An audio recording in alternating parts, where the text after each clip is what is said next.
Wow, welcome to the May monthly astrology. It's full on, it's intense, it's incredible, it's liberating, life transforming, and spiritually, whoa, mind blowing. And that's because we got Jupiter, the planet of good fortune, new horizons, and all things fabulous going into Pisces. And actually, Jupiter loves to be in Pisces. Also, we have Mercury retrograde, prepared to talk about the past. Venus goes into Gemini. There's a new moon in Taurus, and much, much more. Here's your monthly astrology.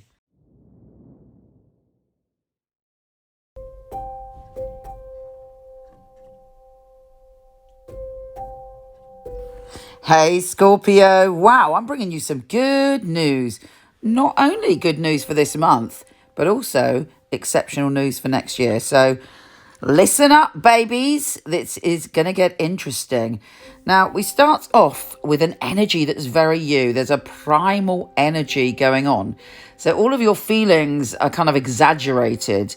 So all the best things about you are exaggerated. All the challenges are exaggerated.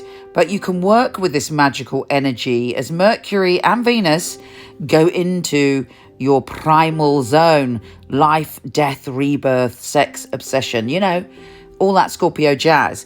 But on top of that, Mercury, Venus, and the Sun are joining forces with the North Node. And this is big news because the North Node is about our future. It's what we're evolving towards. It's our soul path. It's powerful stuff. So in this instance, you're working with this energy, but it used at its best. You're advancing, you're growing, you're maturing, and you're coming into your power.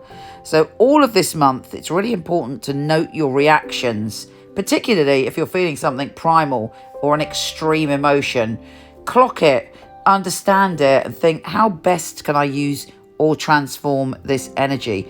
And then you will be the phoenix, which is another expression of Scorpio, and use that other Scorpio trick of being the eagle, particularly when it comes to your emotions. Fly high above any situations that are troubling you, any situations that are exciting you, and look at it objectively.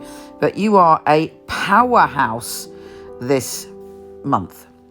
Now, the new moon is in your relationships, intimate partnerships, and harmony zone. So if there's anything in those areas that you want to let go of, you want to surrender, you want to be reborn, then work with the magic of that new moon to lead you onwards. There could be a rebirth, a recycle of a relationship, intimate partnership, or business partnership, and you're finding your balance. You're going to the next energetic stage. Now, the good news for not only this month, but next year, is you're going to get a taste of next year as Jupiter, the planet of good fortune, expansion, and adventure, goes into your pleasure zone. There's happiness, there's creativity, there's any issues or positive experiences with children. So if you've got kids, it's great. But you're playful. And in fact, the way you're going to grow when Jupiter is there is through play, love, creativity, and happiness. So it's like a massive tonic for you. And actively seek to find new ways for pleasure. Sounds good to me. But open your heart. This is a time to fill yourself with laughter, joy, creativity. Do the things that give you pleasure. Okay, we've got Mercury going into retro shadow from May the 15th. And certainly by the end of the month, you'll be having some very intense conversations. And be careful how you play those conversations. Be true to yourself, but don't do anything dodgy, manipulative, or vengeful, because that will take you 2 squares back in the game of life. When if you use that energy well, you can whiz on to the next level. The Sun is also entering your primal zone. And then we have Saturn retrograde in your home and family zone. What does that mean? You're thinking back to the past. You're looking at your experiences and your commitments, and you're learning, potentially anything to do with kind of anybody you saw as a strong figure in your life, maybe even a controlling figure or a learning figure. And you're thinking about, you know, what does home mean? What does family mean? What do my commitments in that mean? We then have a full supermoon. It's a little bit of a tricky one because it's a lunar eclipse and a T-square in your security zone, but it should give you ideas about abundance. If you are having problems feeling secure, then initially it might feel quite emotional, but there are still answers.